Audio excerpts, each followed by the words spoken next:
Hi, hello, this is Vignesh. Here I am to review India's most awaited film and most overhyped film of 2024, Pushpa The Rule.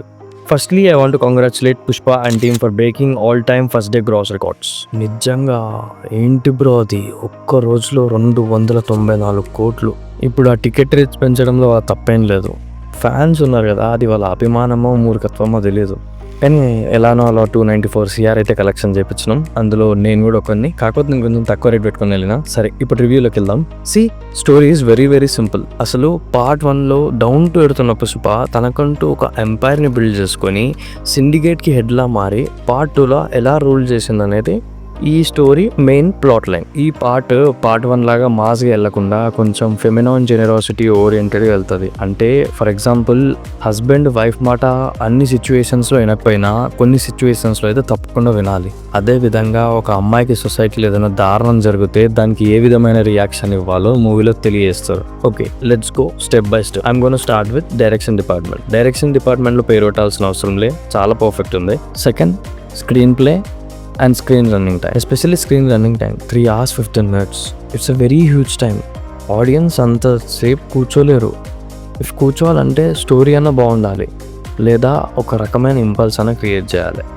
Story ఏముంది, మొత్తం స్మగ్లింగే. ఇంకా impulse అంటారా, impulse అనేటిది ఏముండదు, fights ఇంకా అవే ఉంటాయి. For example నేను compare చేస్తలే, ఎగ్జాంపుల్ యానిమల్ మూవీ అనేది అడల్ట్ సర్టిఫికేట్ మూవీ అయినా సరే మిడిల్లో చాలా ఇంపల్సెస్ ఉంటాయి. అది అంత హైప్లో తీసుకోపోతాడు ఆ మూవీని, అదేంటో తెలియదు. మూవీలో హీరోని అప్పుడే అగ్రెసివ్గా చూపిస్తారు, మళ్ళీ తిరిగి అప్పుడే ఎమోషనల్గా చూపిస్తారు. ఫర్ ఎగ్జాంపుల్ జాతర సీన్ అనేది అది టెరిఫిక్ సీన్. ఆ సీన్లో అంత హైప్ ఎక్కించిన తర్వాత మళ్ళీ నీ ఇంటి పేరు ఏంటిదని వాళ్ళు అన్నొచ్చి అడిగిన తర్వాత మొత్తం ఎమోషనల్ అయిపోతుంది మూవీ అంతా. అండ్ అబౌట్ ఇంటర్వెల్లో సారీ చెప్పే సీన్ ఉంటుంది. వస్తాడు, సారీ చెప్పేస్తాడు, తిరిగి వెళ్ళిపోయే దారిలో అద్దంలో మోహన్ చూసుకొని నేను సారీ చెప్పడం ఏంటి అని తిరిగి వచ్చి మళ్ళీ కొట్టి మళ్ళీ ఆయన పైన యూరినేట్ చేస్తాడు. యూరినేషన్ ఈ వర్డ్ తెలుగులో చెప్తామంటే నోటికి పచ్చి రావట్లే. మనం బేసిక్గా మాట్లాడుకోవచ్చు కానీ సోషల్ మీడియాలో మాట్లాడాలంటే నాకే ఎట్లనో అనిపిస్తుంది. అలాంటిది మలయాళం సూపర్ స్టార్ యాక్టర్ పైన స్విమ్మింగ్ పూల్ ఎత్తేసి యూరినేషన్ చేయడం అంటే ఏంటిది బ్రో అది? ఇప్పుడు ఈ మూవీలో ఫహద్ ఫాసిల్ది యాంటాగనిస్ట్ రోలే కావచ్చు, రేపు వార్ 2లో ఎన్టీఆర్ది కూడా యాంటాగనిస్ట్ రోలే. ఇప్పుడు ఎన్టీఆర్ పైన అలా వేస్తే మనం ఊరుకుంటామా? ఇప్పుడు పోయి కొట్టలేం, కానీ ఎలానో అనిపిస్తుంది. మలయాళంలో ఫహద్ ఫాసిల్ చాలా గొప్ప యాక్టర్.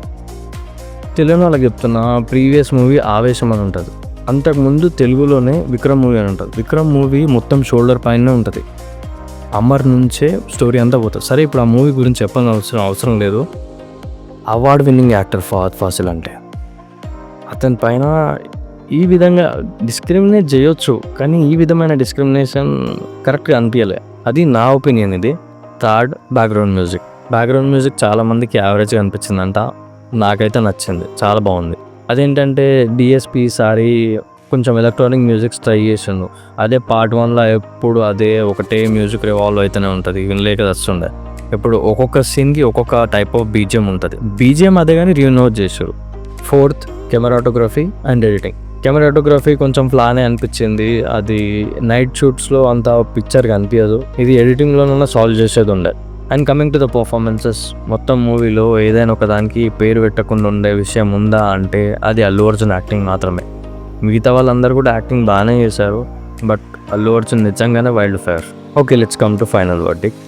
మూవీ బాగుంటుంది, బట్ మైనర్ ఫ్లాస్ అయితే ఉన్నాయి. And this is the last and actual sentence I have to speak. అదేంటంటే పుష్ప 1 అన్న తర్వాత పుష్ప 2 అన్నారు, పుష్ప 2 అన్న తర్వాత మళ్ళీ పుష్ప 3 ద ర్యాంపేజ్ ఏంటి అసలు? ఇది ఈ మూవీకి అని కాదు, దేవరాకి కరెక్ట్గా చూసుకుంటే పార్ట్ 2 అవసరమే లేదు బ్రో, పార్ట్ 2 పెట్టారు. ఇదేదో బాహుబలి నుంచి స్టార్ట్ అయింది, అక్కడ నుండి వస్తూనే ఉన్నాయి. అది ఎక్కడి వరకు వచ్చిందంటే మొన్న వచ్చిన కాకి కూడా ఒక సీక్వెల్ అంట, ఆ కావన్నీ చెత్తగా ఉంది. అండ్ ఆల్సో పుష్ప 2లో బ్యాడ్ అండ్ అబ్యూజివ్ లాంగ్వేజ్ ఎక్కువనో తక్కువనో ఉండడం అయితే ఉంది. కాబట్టి పిల్లలతో నెల్లే తల్లిదండ్రులు జాగ్రత్త. థియేటర్ నుండి రిటర్న్ అయ్యి ఇంటికి వచ్చిన తర్వాత పిల్లలు అవే మాటలు ఇంట్లో మాట్లాడినారంటే అది మూవీ తీసిన తప్పు కాదు, మూవీకి తీసుకెళ్ళిన వాళ్ళ తప్పు. అందుకు నేను మళ్ళీ ఒకసారి చెప్తున్నా, జాగ్రత్త. Okay friends, this is Vignesh. This is my review. I am repeating the sentence. This is my review on Pushpa Part 2. ఇది అందరికీ నచ్చాల్సిన అవసరం లేదు, దీంతో పాటు అందరు అగ్రీ చేయాల్సిన అవసరం కూడా అంతకంటూ లేదు. Thank you, bye.